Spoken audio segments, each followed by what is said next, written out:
Some cases may take an unexpected turn in a world of unexplained disappearances and mystery.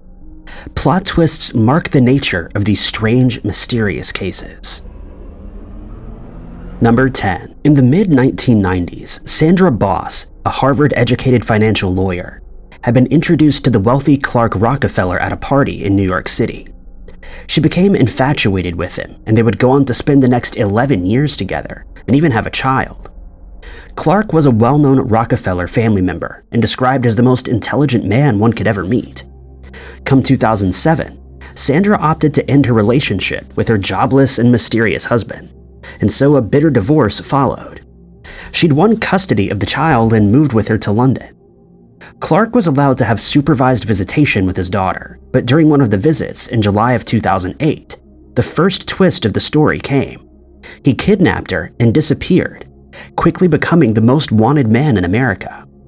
He had a succession of people waiting for him to take him from one place to another before disappearing from the map entirely.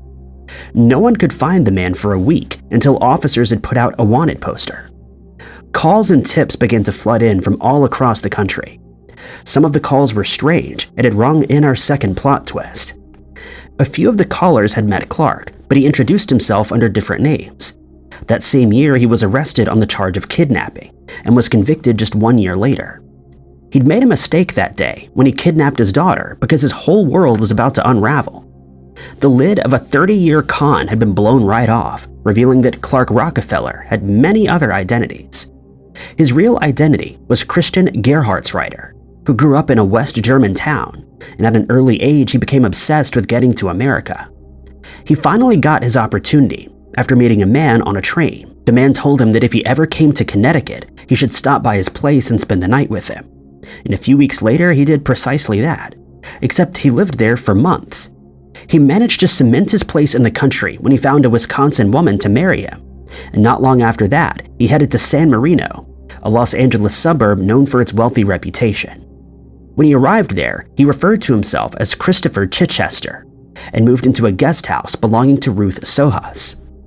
A few years later, the house was sold, and the new owners began to dig up the backyard, only to find the remains that were thought to be John Sohas's, whose case had gone cold. That same year, Chichester vanished as well before popping up again just 3 months later, under yet another name, Christopher Crowe. And another wealthy city, Greenwich. This time, the con artist was claiming to be a producer of Alfred Hitchcock Presents, a television series that had a director named Christopher Crowe, a real person that Christian Gerhardsreiter was claiming to be.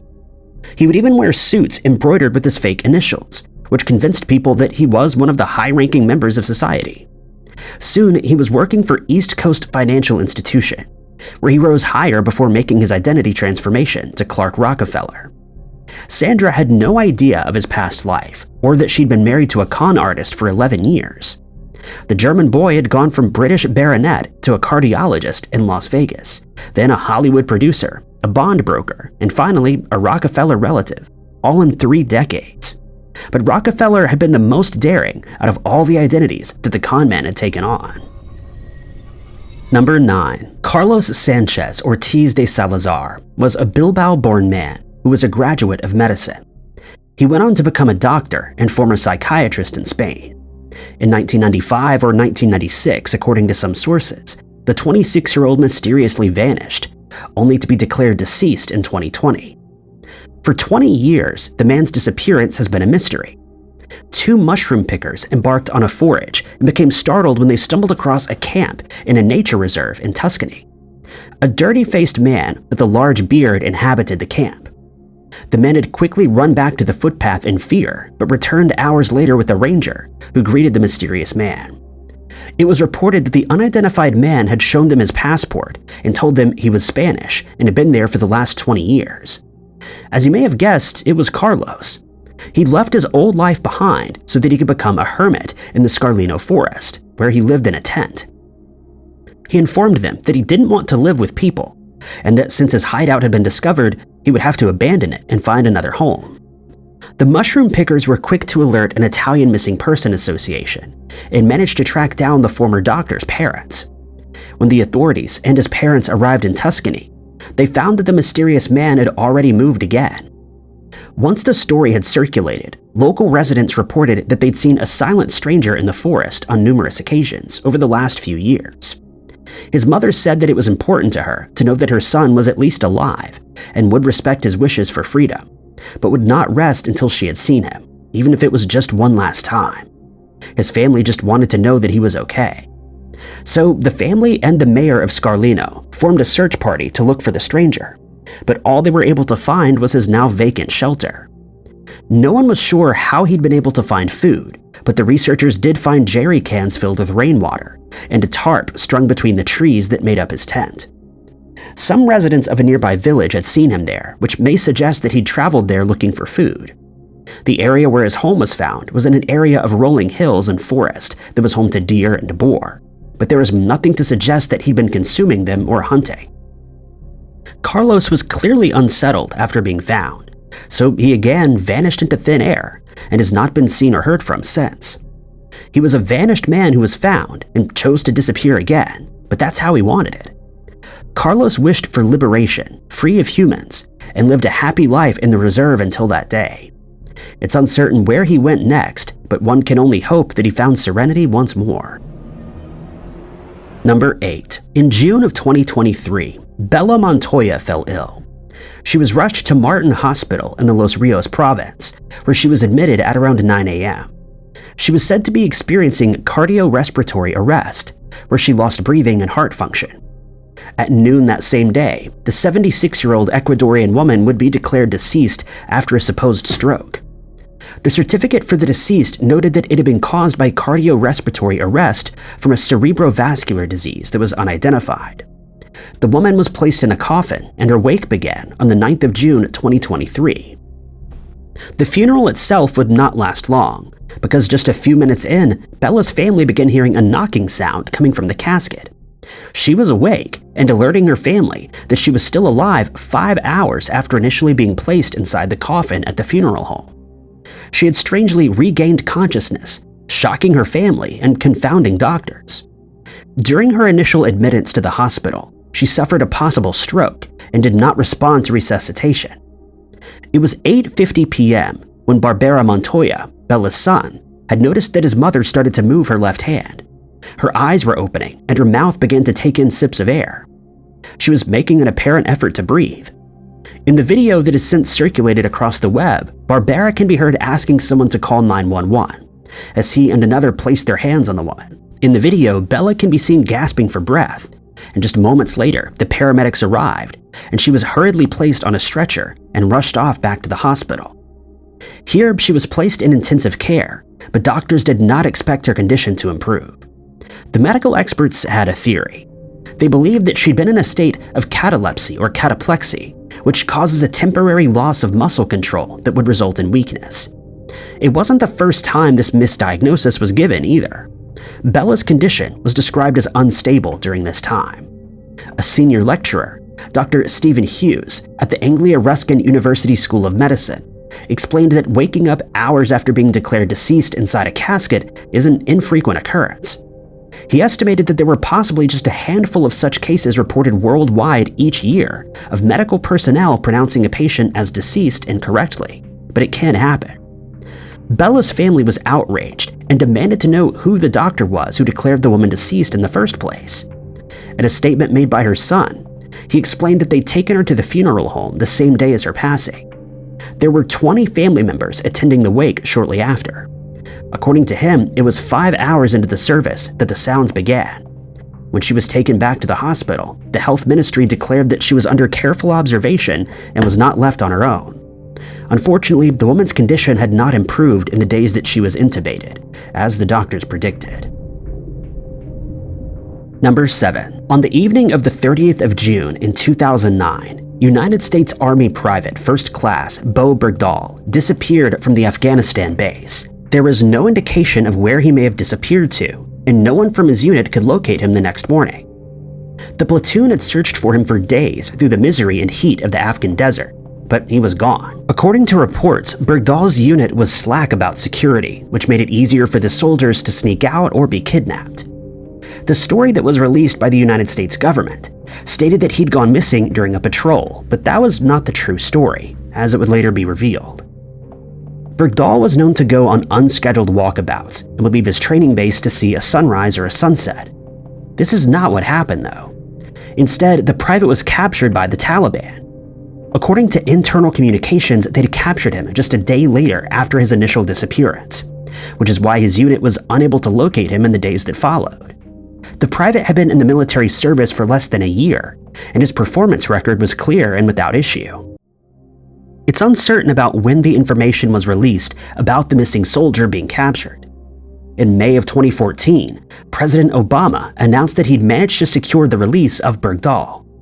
After 5 years of being a prisoner of the Taliban, the private was released on the 31st of May in exchange for 5 of their own who'd been detained by the US. The Obama administration's decisions were met with praise but were not void of criticism. Finally, the story of what happened to Bergdahl could be told. Upon his release, the soldier was handed over to the US personnel near Khost, near the Afghan-Pakistan border, on the 31st of May. Various strong forces from the United States had been flown in by helicopter and briefly met with the 18 or so Taliban men. The exchange itself had also been captured on video, which showed the abductees sitting in a truck before heading toward a helicopter. Once it was in the air, Bergdahl was said to have written SF on a paper plate. It was an abbreviation for Special Forces. The force responded, "Yes, we've been looking for you for a long time," and the soldier began to cry. It was found that he'd been the prisoner of members of the Haqqani network, a group tied to the Taliban that's said to operate in Pakistan and Afghanistan. His disappearance had been a mystery, and the question circulated, wondering if he'd abandoned the post, been kidnapped, or something much worse. As he was walking away from his base, the private saw motorcycles up the road, and there was nothing he could do. He left behind his weapons when embarking on his trip. In total, there were 5 motorcycles and 6 armed men who appeared to be in their early 20s. The soldier was blindfolded and his hands tied as he was placed onto the back of one of the bikes. They entered a town, Bergdahl believed, because of the sounds that he heard. The inhabitants would laugh and shout while children had thrown rocks and stones at the prisoner. The bike began to move again, and it sounded as if the captors were looking for a translator. He was taken to a 2-story mud-built compound. Once they arrived there, his pockets were emptied and his wrists were refastened with heavier straps. In a statement, the abductee explained his life in captivity for the past 5 years. At the start, he made a few attempts of escape, but would ultimately spend 3 months chained to a bed, spread eagle, blindfolded. He was only allowed to see a few times a day when he ate or used the toilet. He detailed that he began to develop wounds from being chained for such a long time. They appeared on his ankles, wrists, and even his head, and soon he began to feel sick.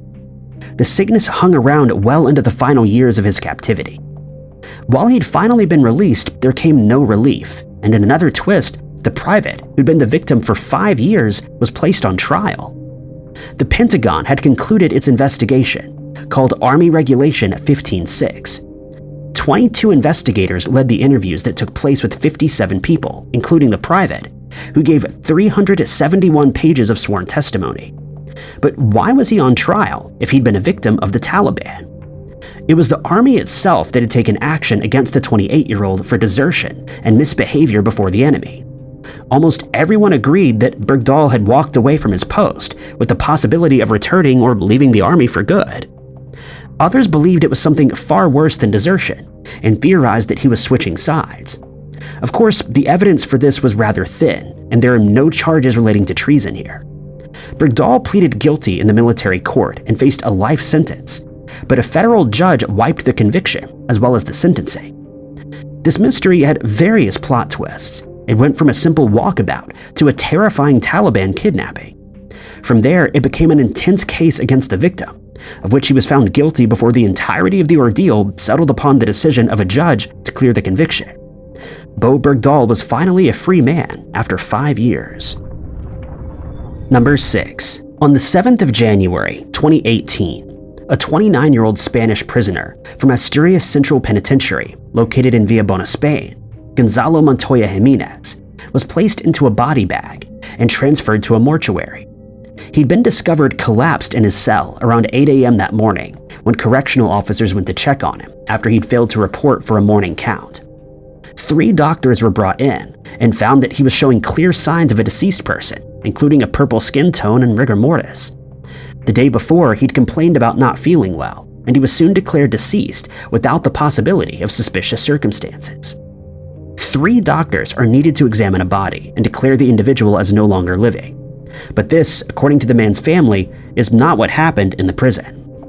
There were 3 doctors present, but only one of them performed the exam, while the other 2 merely signed the certificate that confirmed he was deceased.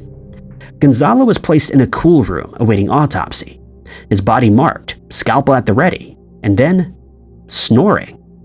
The cold body began to move, and the man was snoring right there on the autopsy table, 4 hours after being declared deceased. Gonzalo was alive and quite near to certain expiration. It was miraculous, and even more so since he'd spent some time in the cold room preserving his body.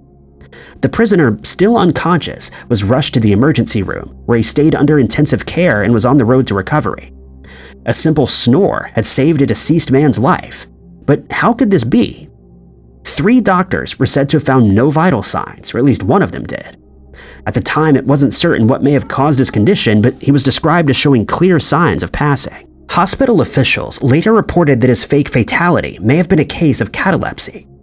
Gonzalo's family revealed that he had epilepsy, and he may not have been taking his medication as prescribed. Epilepsy can result in catalepsy, which is when the body goes into a trance-like or seizure-like state. The affected person would lose consciousness, sensation, have slowed vital signs, and physical rigidity. It isn't quite certain how he became cataleptic, but it's guessed that he was trying to take prescribed medication in lockup. During his recovery and treatment, the resurrected prisoner was overseen by civil guard officers. It took a total of 24 hours for the prisoner to recover, and when he awoke, he immediately asked for his wife. Prison authorities have yet to learn how the mix-up and incorrect diagnosis could have occurred. A spokesperson for the Spanish prison service said that she was unable to make a statement on what happened at the Institute of Legal Medicine, but 3 doctors saw and reported clinical signs of a passing. It remains unclear what actually happened in the case of the 3 doctors. The reason for the man's sentencing was not revealed, and neither was the length of it. Number 5. The name John Wayne Gacy may be a name familiar to some. During the 1970s, he totaled 33 victims. He was found guilty of each of the homicides despite his plea of innocence by reason of insanity. This was supported by various psychologists who diagnosed him as schizophrenic, but this was ultimately rejected by the jury. Most of the victims were found in the house where he lived, but another 4 were discovered in a nearby river. One day in the month of May, 1977, before Gacy was found to be the man behind the homicides, Harold Wayne Lavelle, a tall 19-year-old with blonde hair and a broad nose, left his home in Chicago on South Pulaski Road and headed for Aurora, Illinois. This was the last time he was seen by his family. At the time, Gacy was doing construction work at a fast food restaurant that was located in Aurora. The family had not heard from Harold for years, and by the time the man was caught, they'd concluded that he must have been a victim.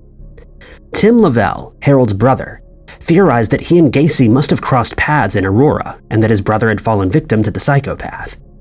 For the past 34 years, the family believed that the 19-year-old was deceased, an unidentified victim among the 8. In 2011, Sheriff Tom Dart asked for the family members of possible victims to come forward in an attempt to identify the 8. The Lavelles made contact with the Cook County Sheriff's Office for this reason. There was an extended effort to identify those 8 individuals. Instead of finding the unfortunate connection to the homicides that they believed existed, they'd found something else that completely shattered what they had expected. It was a police booking photo of Harold Wayne Lavelle from South Florida. He was alive.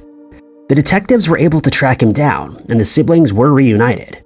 Harold was now 53 years old. At the time that he left his family's home, he had $56 in his pocket, and had later begun working in shipbuilding and landscaping. In yet another unforeseen twist, Harold did cross paths with the convicted felon. He'd done some construction work for the man himself for a few days, and was lucky to evade the homicidal spree. Tim, who was 48 years old at the time of the interview, had almost given up hope in the late 90s of ever knowing what happened to his brother. During their reunion, Harold told the siblings that he did yard work for the man, and he'd even tried to get him into the main house a few times, but he resisted, thankfully. At the time, he did fit the profile of Gacy's general victims in terms of age. Headlines of various news outlets stated that a man who was thought to be a victim of the notorious John Wayne Gacy had been found living in Florida, a revelation that took 34 years.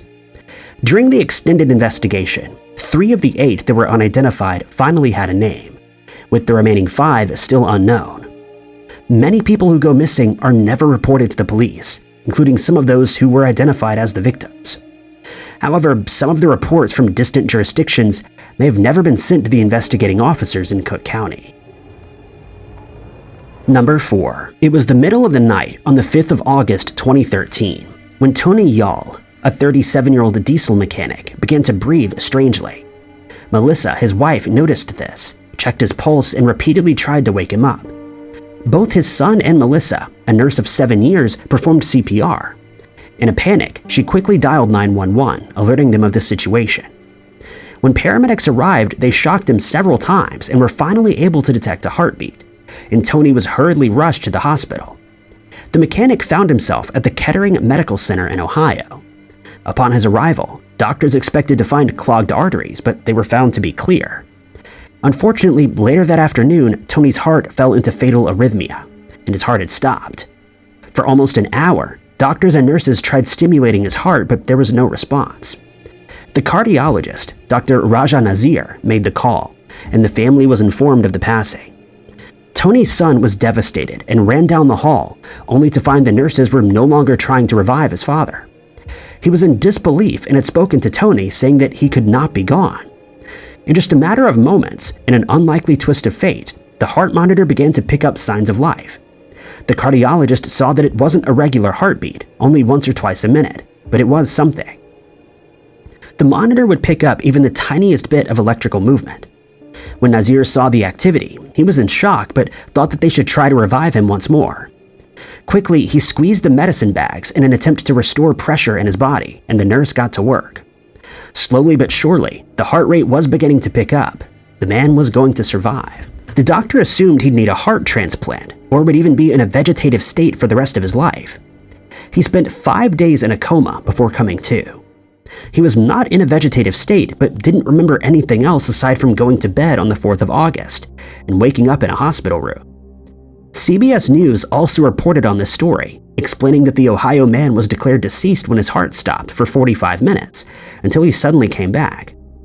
This ordeal stunned doctors, and they couldn't find an explanation for it. Nazir stated that in the last 20 years of his career, he'd never seen anyone who was pronounced deceased come back to life, and quite frankly, never even heard of such a thing, and neither had some of his colleagues with whom he shared the story. Tony reported on his miracle at Christ Church in Bellbrook, saying that the doctors weren't even able to find any defects in the heart, but their last guess would be that the event had been the result of a viral infection. Before returning back to work, the doctors encouraged that he do a heart biopsy so that they could find out more. And it's not been confirmed if this was carried out or not. For Tony and his family, this frightening ordeal turned into a miracle that would have a lasting effect. Number 3. During the Soviet invasion of Afghanistan, many soldiers had disappeared, some presumed deceased. One such person was 20-year-old Bakretin Kakimov, who was last seen in 1980. At the time, he was stationed close to Herat. He was one of the soldiers who were presumed to be no longer living, since he'd sustained a critical injury in battle. If it weren't for the extraordinary efforts of a committee, the end of Kakimov's story may have had an entirely different ending. The Moscow-based organization called the Committee for International Soldiers, comprised of Soviet-Afghan war veterans, had embarked on a decades-long mission to uncover these missing soldiers. During the 1990s, they'd made very little progress, which was during the time of a civil war and the ruling of the Taliban. Later, the committee resumed its search after the United States led invasion in 2001, and it stepped up its efforts shortly after in tracking down these missing in action individuals. There are still some 260 Soviet soldiers who've been involved in the 1979 to 1989 war that are still declared missing. One of them was Kakimov. This is a past tense because after many years of searching, Russian officials had found him. A black and white photograph shows what the man had looked like before he had vanished. He had a fresh face and was dressed in his army uniform. This picture is compared to another of what he looks like now, following his discovery. He has a wispy beard and lines decorating his 50-year-old face. He was a widower who'd been working as a healer for the community and was living as a nomadic individual. Kakimov's story is incredible. starting from the moment he was critically injured all the way back in 1980. Residents of a nearby village had seen the injured soldier and rescued him, bringing him back to their home. There, his wounds would be treated with traditional herbs. The soldier stayed with the man who'd saved him, and he acquired medical skills there. He decided to stay here and convert to Islam, as well as build a lasting life for himself. He'd met a lovely local Afghan woman in the village who he married. According to the committee deputy chairman, contact with the missing soldier had been made on the 23rd of February. During their investigation, they found that Kakimov could still understand Russian, but didn't speak it as well as he once did. He also had no identification documents with him, but it was definitely the man they'd been looking for. Everyone was just glad he'd survived all that time.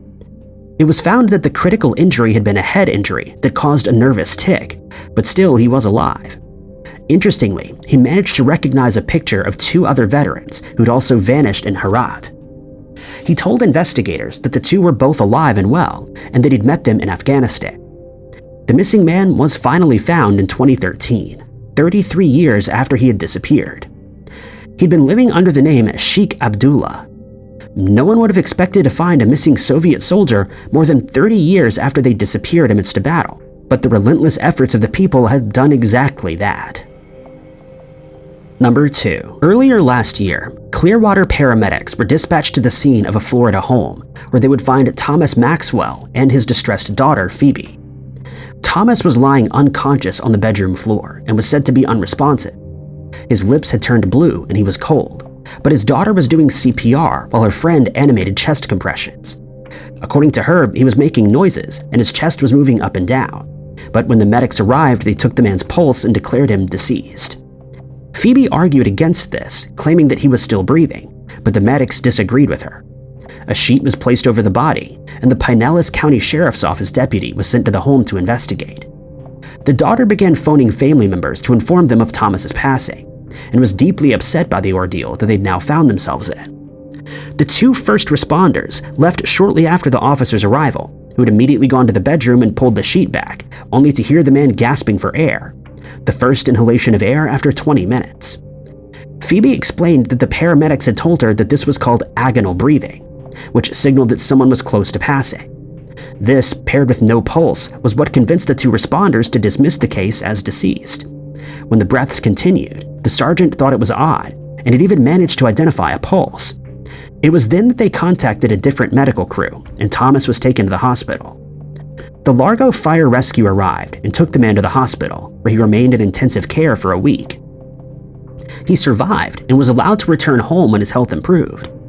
He'd suffered a cardiovascular event and had not been tended to correctly during the first paramedics' arrival. He was incorrectly pronounced deceased on the scene. Clearwater Fire Chief Scott Ehlers explained that once he heard of the incident, the 2 medics were removed from their duties and were no longer allowed to provide patient care. A spokesperson confirmed that they'd been from Station 47, and Ehlers insisted that they should have reevaluated when the patient had gasped for air. They had a sufficient amount of life-saving support. Phoebe reported that her father was doing better, but was having trouble remembering things. The family also had a hard time trusting first responders after this unfortunate event.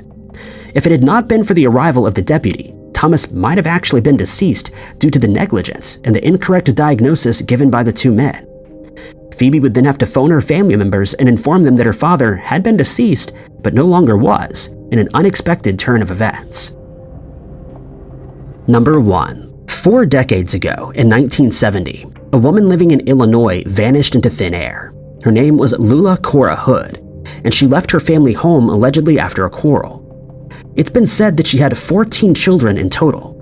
2 of the daughters and 2 of the sons were adopted by Lula's sister, Hazel, and the mother would occasionally visit them. On the day she disappeared, she'd been to visit her children, and a feud broke out. All the children remembered was that their mother was told to leave. Lula had vanished. During the investigation that followed, it was determined that she'd gone missing many times before, and would later show up again, but this time was different. Her family never heard a thing from her again. Then, in 1996, they got a phone call. It was the police that had been investigating the case of the missing woman, and they finally had a break. Human remains were found in a Galesburg brickyard, which were thought to be Lula's, and so the family buried them and held a memorial service. This is where the first twist comes in. In 2009, DNA technology had improved, and so the family of Lulas would open the case once more. Investigators had the samples tested, and the results found that they did not belong to the missing mother, and the case was back to square one.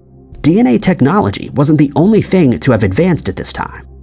The cold case had turned into a hot one. Lula Hood, by this time, would have been 84 years old, bringing us to our second plot twist. The missing woman did indeed reach this ripe old age, as she'd been living in Jacksonville, Florida.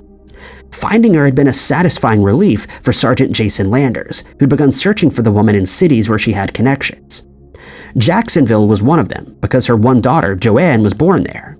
He'd phoned the contact number there, and the woman who'd picked up had the answers to all of his questions. Landers pushed for the case to be investigated further. As the case was reopened, investigators used the internet, prompted by the testing results. They typed in her name and date of birth, and not long after, they found a match. It was the woman that Landers had spoken to, except the last names were different. During the sergeant's conversation with the 84-year-old Lula, Lula had given him her social security number, which matched the missing mother's one from 70 years prior. At this point, the woman went by the surname Phillips, and the case was drawn to a close after DNA testing confirmed that the Jacksonville woman matched with her biological daughters to a 99.99% degree of certainty. She was Lula Cora Hood, who left after a family squabble. She was told to never return, and that's precisely what she had done. Thank you guys so much for watching. If you liked this video, be sure to hit that like button. Also, don't forget to subscribe and click that notification bell to keep up to date with all of our future uploads. But my name is Ty Knotts, and I'll catch you guys in the next video.